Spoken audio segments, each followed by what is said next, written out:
Headlocks are perhaps the most common technique used in street attacks. While skilled grapplers can make good use of them, most people use them in ways that are not particularly effective. To the inexperienced fighter, even a poorly applied headlock can be intimidating. Strong men often use them to dominate weak and inexperienced opponents, grabbing around the head and using the control that this affords to manhandle their victims. Often people hold with one arm around the head and punch with the other. Headlocks can be used in both standing positions and also on the ground. While even poorly applied headlocks can be uncomfortable and even frightening, there are several easy counters. Here we look at a counter to a common form of standing headlock. 1. The opponent throws forward and grabs his head. This is a very simple form of defeat. The GM advises against attacking in this way, but this method of grappling is extremely common, so learning the defense is extremely important. Sometimes it can save your life. 2. The opponent wraps his right hand around his neck and head and closes his hands in a lock. Often this is a prelude to subsequent left hand strikes, so you need to lock in very quickly. With a quick movement, place your left forearm across your opponent's jaw.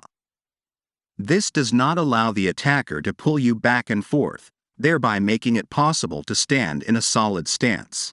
3. Squat about the state of the back straight.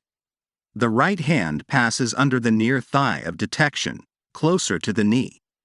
4. Rise in one jerk, using the strength of the legs. You gain strength, sharp movement of the hips. This makes it easy to lift an opponent off the ground. The key to correctly executing this movement is to jerk the hips sharply and move them forward and up in line with the gaze. 5. Raise the source to the end. The distribution of power on the mechanics of the body is measured. Then the use of leg strength and the position of the hips is approaching the opponent, and it is probably easy for you to lift the load of even a legged person. The fall will be very noticeable for the opponent. 6. Now the situation can be selected, which can affect the impact into the soil with all the force or fall easily. It all depends. Imagine what would happen to an attacker if you threw him on the sidewalk.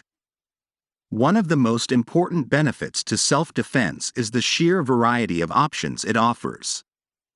The same movement can be done in completely different ways depending on the situation. You yourself have to decide how the counterattack will end for the opponent, without side effects or really scary. 7. Some people are extraordinarily strong, and the head crunch they do can be very uncomfortable. But, despite all the inconveniences, remember that such a haul cannot seriously inspire you. You don't lose consciousness and you don't break anything.